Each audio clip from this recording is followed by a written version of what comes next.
오늘 우리에게 주신 하나님의 말씀 보도록 하겠습니다. 민수기 13장 1절로 20절까지의 말씀입니다. 생명의 샘가 8월 2일 수요일 말씀 가나안 정탐 함께 읽겠습니다. 여호와께서 모세에게 말씀하여 이르시되 사람을 보내어 내가 이스라엘 자손에게 주는 가나안 땅을 정탐하게 하되 그들의 조상의 가문 각 지파 중에서 지휘관 된 자 한 사람씩 보내라. 모세가 여호와의 명령을 따라 바란 광야에서 그들을 보냈으니 그들은 다 이스라엘 자손의 수령된 사람이라. 그들의 이름은 이러하니라. 르우벤 지파에서는 삭골의 아들 삼무아요, 시므온 지파에서는 호리의 아들 사밧이요, 유다 지파에서는 여분네의 아들 갈렙이요, 이사갈 지파에서는 요셉의 아들 이갈이요, 에브라임 지파에서는 눈의 아들 호세아요, 베냐민 지파에서는 라브의 아들 발디요, 스불론 지파에서는 소디의 아들 갓디엘이요, 요셉 지파 곧 므낫세 지파에서는 수시의 아들 갓디요, 단 지파에서는 그말리의 아들 암미엘이요, 아셀 지파에서는 미가엘의 아들 스두리요, 납달리 지파에서는 웹시의 아들 나비요, 갓 지파에서는 마기의 아들 루엘이니 이는 모세가 땅을 정탐하러 보낸 자들의 이름이라.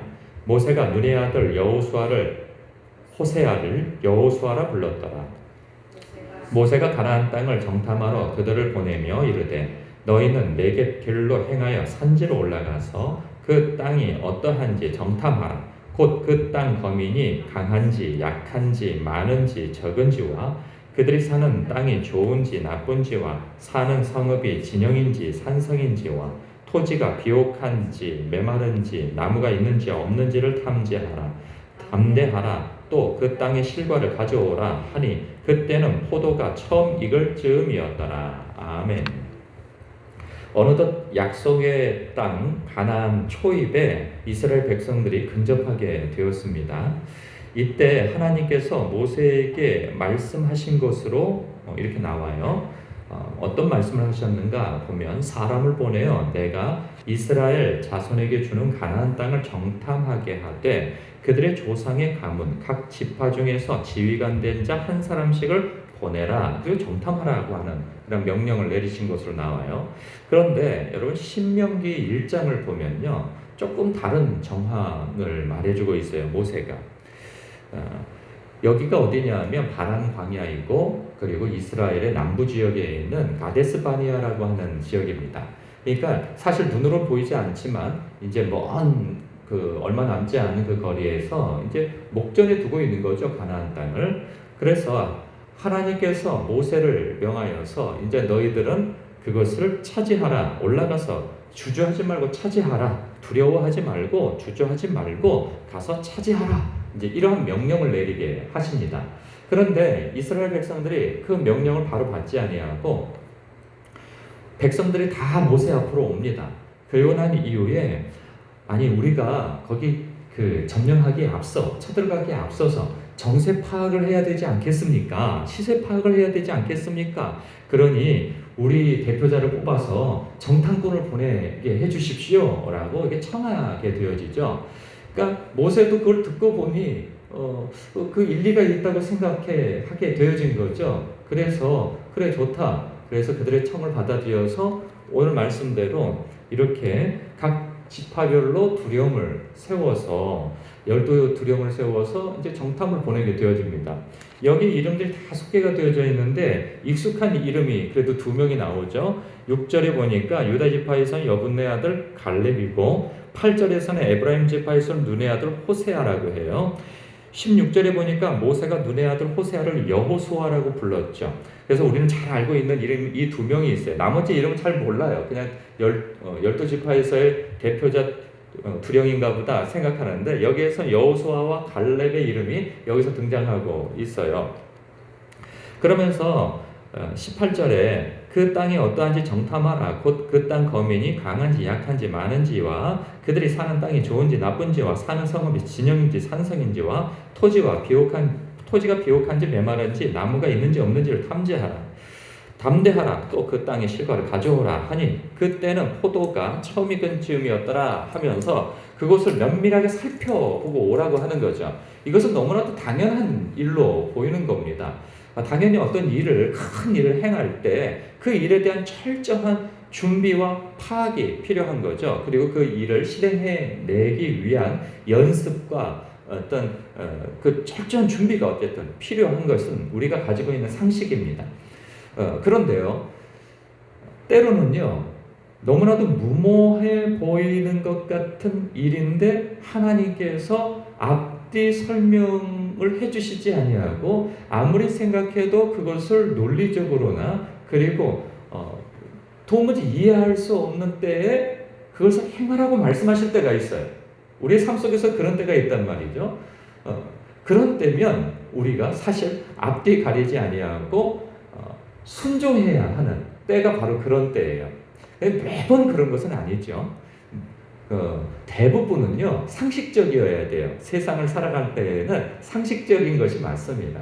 준비하고 파악하고 연습하고 훈련하고 그래서 철저한 준비 가운데서 그 일을 행하는 것이 맞아요. 그런데요, 어떤 때에는 하나님께서 마치 지휘관이 제식 훈련을, 눈 가리고 제식 훈련을 하는 것처럼 앞으로 가, 뒤로 돌아가, 그리고 좌양 앞으로 가, 우양 앞으로 가, 제자리에 서 한 것처럼 눈 가리고 가면 몰라요. 앞에 무슨 일이 펼쳐져 있는지 모른단 말이죠. 심한 불안증이 일어나요. 그러나 그 지휘관을 철저히 신뢰하고 그 명령에 따라서 그 명령에 따라서 순종하며 그 제식의 행동을 하게 되어지면 안전한 장소에서 멈춰지게 되어지는 거죠. 그런데 그것을 행하지 않고 어떻게 눈 가리고 합니까? 어떻게 지휘관을 믿을 수 있습니까? 하면 그 훈련은 되어지지 않는 것이고 그리고 그 지휘관의 그 권위와 명령 체계가 무너지게 되어지는 거죠.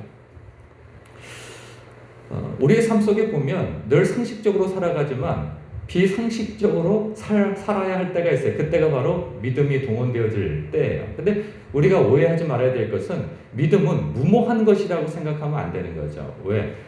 우리가 아무런 대상 없이 무모하게 행동한다면 그것은 어리석은 것입니다. 그런데 우리가 믿는 분은 전능하신 하나님이고 모든 것을 알고 계시는 전지하신 하나님이세요. 뿐만 아니라 전지전능하신 그 하나님이 우리를 사랑하셔서 합력하여 선을 이루시고 합력하여 복을 이루시는 방향으로 우리를 이끌어 가시는 하나님이시라는 사실이라는 거죠. 그런데 그 하나님께서 우리에게 감동 주시기를 지금 이때다, 이것을 행하라 하면 그때 앞뒤 돌아보지 말고 행해야 하는 거예요. 우리가 교회가 예전되어질 때가 바로 그런 상황이었던 거죠. 우리가 준비해서 오려고 하면 여기 올 수 없었어요. 우리가 상황을 다 이런 상황 가운데에서 이곳이 있는 것도 알지만 우리가 지금 돈이 없는데요. 여기 돈을 모아서 가야 되고요. 그리고 뭐 이런저런 그냥 상식적인 준비와 정세 파악을 다 하고 움직이면 움직일 수 없는 것이었죠.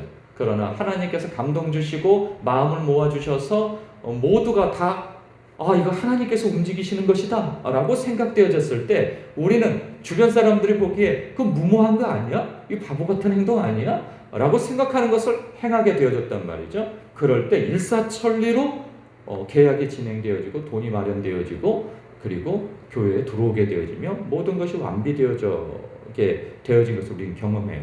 우리는 뒤돌아볼 때 그때 우리가 차곡차곡 뭐 돈을 모아서 그리고 무슨 계획을 해서 주변 정세를 파악해서 언제 철거가 되어들지 이런 거 다 따지고 있으면 우리는 아직도 거기 있었을 거예요. 그리고 정작 거기에 어떤 그 철거가 되어지고 이주를 해야 되는 그런 상황에 놓여진다면 우리는 그때 어디로 갈지 몰라 헤매게 되어지는 상황이 펼쳐질 거예요. 오히려 상식이 그리고 계산이 우리를 아주 당황스러운 상황에 빠지게 만들게 된다는 거죠. 근데 오늘 본문 말씀이 딱 그래요. 오늘 본문 말씀은 너무나도 순조롭게 보여요. 하나님께서 명령하신 것처럼 보이고 근데 사실은 하나님께서 그들의 요청에 허락하신 거였죠. 그래서 그들이 다 계획적으로 사람들을 뽑아서 그곳에 정사 파악을 위해서 보낸 것이죠. 모세가 당부한 것은 너희들은 담대하라. 하나님만을 의지하고 그 마음 흔들리지 말고 가서 정세 파악을 바로 하고 우리가 어떻게 그것을 점령할 것인지 그것을 논의하자 이런 말씀을 하고 있는 것이죠. 여러분의 삶 속에서 행해야 할 것은 상식적이어야 할 것입니다. 그러나 하나님 앞에 여러분이 늘 기도하고 하나님을 추구하고 하는 가운데 여러분에게 어느 순간에 사인을 주실 때가 있어요. 그러면 그때 무모해 보인다 할지라도 그 말씀에 순종해야 하는 것이죠. 그러면 그 순종은 단번에 되어지는 것이냐? 첫째, 아니요. 첫째, 기도하는 자에게 그 사인이 알려집니다. 그리고 평소에 작은 일이라 할지라도 하나님께서 내게 말씀 주신 대로 자그마한 일이라도 순종하는 연습이 되어지는 사람이 그것을 순종할 수가 있어요. 어느 날 갑자기 하나님께서 마음 주셨다고 그것이 그렇게 순종하게 되어지지 않거든요. 그렇기에 오늘 이 말씀처럼 작은 일에서부터 너 누구 사랑하라, 혹은 누굴 만나라, 누굴 용서해라, 혹은 무슨 일을 행하거라, 무엇을 나누거라, 오늘 어떤 일을 하거라 하는 것처럼 우리에게 흐르는 생각 속에서 성령께서 감동을 주실 때가 있단 말이죠. 그러나 그것이 아이고 내 속에서 나는 소리야, 내 속에서 울리는 소리지, 이렇게 의심할 것이 아니고 큰 손해가 일어나지 않는 이상 한번 해보는 거예요. 그것이 자꾸 쌓이다 보면 하나님의 음성이 분명하게 들려오게 되어지는 거죠. 그리고 어느 순간에 이거 하나님의 뜻이야. 하나님께서 기회 주시는 거예요. 이거 하나님께서 나에게 뭘 행하라고 하시는 거야. 하고 주변 사람이 아무리 무모하게 보인다 할지라도 그때 그 믿음을 가지고 행할 수 있게 되어지는 것이죠. 오늘 그런 하나님 안에서의 그런 영적인 감각이 생겨나기를 주님의 이름으로 축복합니다. 기도하겠습니다.